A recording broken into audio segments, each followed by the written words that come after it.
Ok, merci beaucoup pour cette introduction. Merci à Jeff. Merci à Innocent. Moi, je me présente pour celles et ceux qui ne me connaissent pas. Martin Brochu, nouvellement dans l'équipe. Je suis canadien. J'ai quelquefois l'accent canadien. Je parle quelquefois canadien. Donc, mon français ne peut être peut-être pas toujours parfait. Mais le but étant que la communication se fasse correctement et que la communauté puisse recevoir les informations nécessaires pour qu'on puisse avancer tous ensemble dans une bonne direction et avec organisation.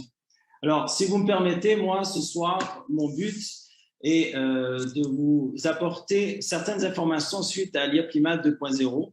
Sachez que suite à une conversation que j'ai eue avec l'exécutif, donc quand je parle de l'exécutif, j'entends bien avec Jeff, Innocent et le PDG, c'est de pouvoir créer un canal de communication unique par où les membres pourront recevoir les informations en temps et en heure pour les choses qui sont nécessaires au niveau du développement.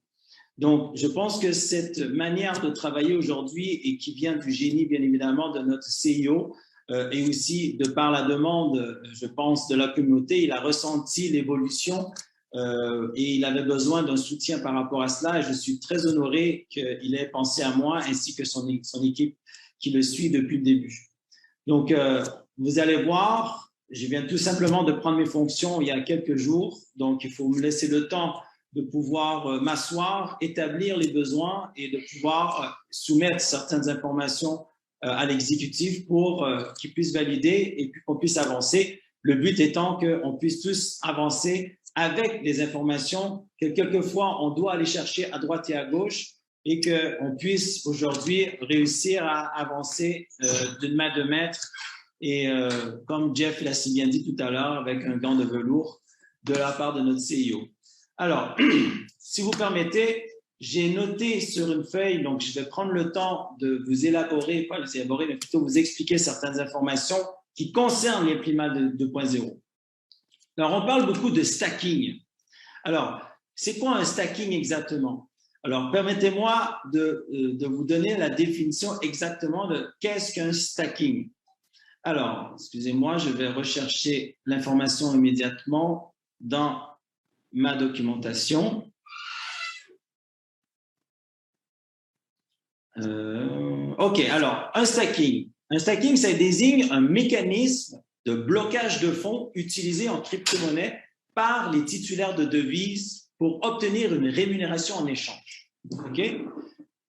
C'est exactement la même situation qu'on vit aujourd'hui avec les packs, que moi, j'utilise très souvent le mot contrat à terme.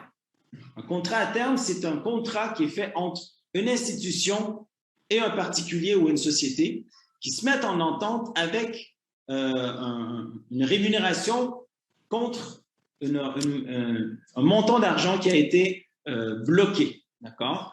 La société va utiliser cet argent pour faire travailler cet argent et va donner une rémunération. C'est exactement la même chose, sauf que le stacking est un jargon utilisé dans le monde des crypto-monnaies. Donc, il va falloir s'habituer à entendre contrat de stacking. Concrètement, un propriétaire d'un portefeuille, donc d'un wallet qu'on utilise souvent, décide d'immobiliser un certain montant de crypto-monnaies afin d'aider la sécurisation du réseau, ce qui va permettre d'obtenir des tokens, donc des jetons, en récompense. C'est exactement ce que l'IA propose sur le 2.0. Il s'agit d'un processus de plus en plus utilisé par les titulaires de crypto-monnaies qui souhaitent garder leur devise sur les moyens à long terme. Car cela permet d'obtenir un revenu garanti pouvant être assimilé à des dividendes ou à des intérêts au lieu de seulement laisser dormir votre portefeuille. D'accord? Donc, j'espère que ça, c'est clair pour vous. Sachez que l'IA ne sont pas les seuls au monde à faire du stacking. Excusez-moi, j'ai un chant à la gorge. Si vous faites des recherches, même si vous n'êtes pas trader et vous tapez contrat de stacking sur Internet, vous allez certainement trouver plusieurs contrats. Ethereum fait du stacking, Bitcoin fait du stacking, il y a plusieurs crypto-monnaies qui font du stacking. Donc, vous pouvez bloquer un montant de cette crypto-monnaie qui va vous rapporter de l'argent. Mais il y a beaucoup d'avantages de le faire dans l'IA. Alors, Le stacking, comme je l'ai dit, est similaire au pack que nous utilisons aujourd'hui, mais cette fois-ci est organisé différemment. D'accord? Pour vous, pour moi, pour toute la communauté Lieprimale, il n'y a rien qui va changer dans le mode de fonctionnement. Ça ne change en rien tout ce que nous faisons au quotidien, ceux qui rachètent des packs pour le dépôt, les retraits, etc. D'accord. Donc, en résumé, je vais donner 17 avantages. Donc, n'hésitez pas à prendre un papier et un crayon. 17 avantages de Lieprimale 2.0. Le premier avantage, c'est le dollar Limo sera converti en LimoCoin. Je vais très certainement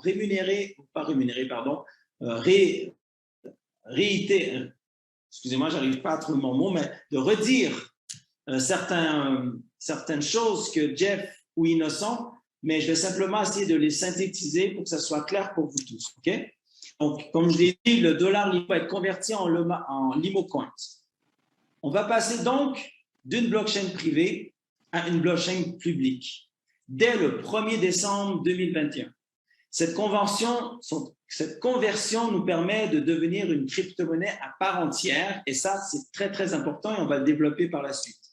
Ça va représenter une plus grande liberté pour vous, pour toute la communauté, plus de sécurité, aussi autant pour vous que pour l'entreprise.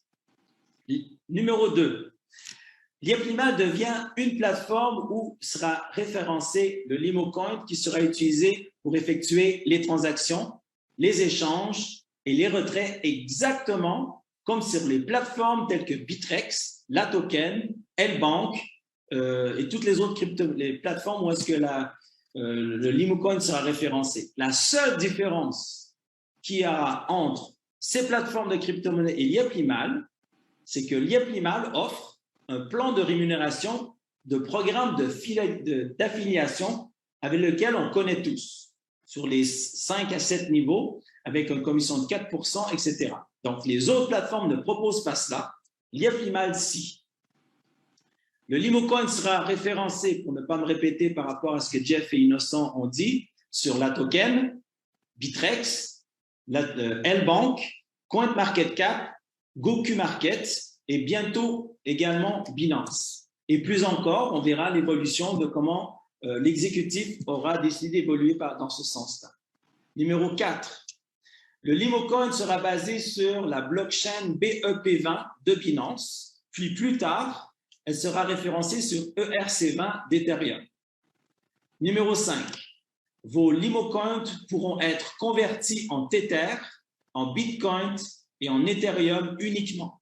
Il ne sera pas possible d'échanger vos SimCoins vos LimoCoins en SimCoin directement. Vous serez obligé de passer par le Tether, donc le USDT, le Bitcoin et l'Ethereum. La parité de 1 LimoCoin sera égale à 1 $ US ou 1 $ USDT, pardon, pour les membres Lieprimale. Et ça, mes amis, c'est un point très, très, très puissant au niveau de la sécurité qu'on recherche tous dans Lieprimale. D'accord? Si le cours du LimoCoin passe en dessous de la barre de 1 $, eh bien, Simtrex Commercial Broker, qui est devenu aujourd'hui la société qui possède Lieprimale, garantit le rachat de vos LimoCoins à 1 $ USDT. Si le cours du marché est passé au-dessus de 1 $, libre à vous d'aller les vendre sur le marché de la bourse d'échange où vous possédez votre compte, Bitrex, Latoken, Lbank, etc. Numéro 6, nous avons obtenu un legal opinion, Jeff en a parlé très brièvement tout à l'heure, et ça aussi c'est très puissant, par des avocats spécialisés aux États-Unis. Ce document apporte une très très forte crédibilité pour notre LimoCoin et Lieprimale. Un legal opinion est régulé par la SEC, okay? Aux États-Unis. La SEC, c'est quoi? Pour celles et ceux qui ne sont pas très au courant, on dit en anglais la Security Exchange Commission sur les territoires américains. La SEC fait partie de la haute autorité financière et est un organe qui donne l'autorisation de pouvoir lister une crypto-monnaie et être reconnu sur les marchés financiers décentralisés. Numéro 7, le LimoCoin sera une utility token, c'est-à-dire une crypto-monnaie qui est utilisée pour acheter des biens et services à travers le monde, là où le LimoCoin sera accepté. Le numéro 8, le LimoCoin deviendra un modèle de décentralisation dans les échanges dans le monde entier et particulièrement en Afrique. Numéro 9, plus de problèmes de retrait. Grâce au LimoCoin, sur du long terme, vous pourrez faire autant de retraits que vous souhaitez à tout moment. Les échanges et retraits seront plus traités par des employés GIT lorsque vous les vendrez sur les marchés publics, d'accord, grâce à la blockchain. Donc aujourd'hui, vous voulez retirer 1000 LimoCoins, le marché est à 1,25 $, vous pourrez directement passer sur la blockchain et vous allez pouvoir le faire instantanément. Vous n'aurez plus besoin d'attendre à la fin du mois. Ça va désengorger toutes ces problématiques que nous vivons aujourd'hui, qui est au niveau des retraits. Et Innocent a bien expliqué certaines raisons de pourquoi on vit ces problématiques-là. Donc, armez-vous de patience. J'ai même discuté avec Innocent. Ils sont pratiquement à la fin de régler tous ces petits problèmes de retraite du mois dernier. D'accord? Numéro 10. Le système d'exploitation Liepli-Mal ne change d'aucune manière pour ses utilisateurs. Jeff vous a montré certaines petites différences, mais le système tel qu'on le connaît, le back-office, ne change pas du tout. Seule la rentabilité des contrats vont changer pour répondre aux normes légales qui proposent des rendements jusqu'à 37% annuels. Il faut comprendre une chose, okay? On est dans le monde des finances, on est dans le monde des crypto-monnaies décentralisées, donc une finance décentralisée. Ça reste encore jeune par rapport à tout ce qu'on peut connaître dans le monde industriel.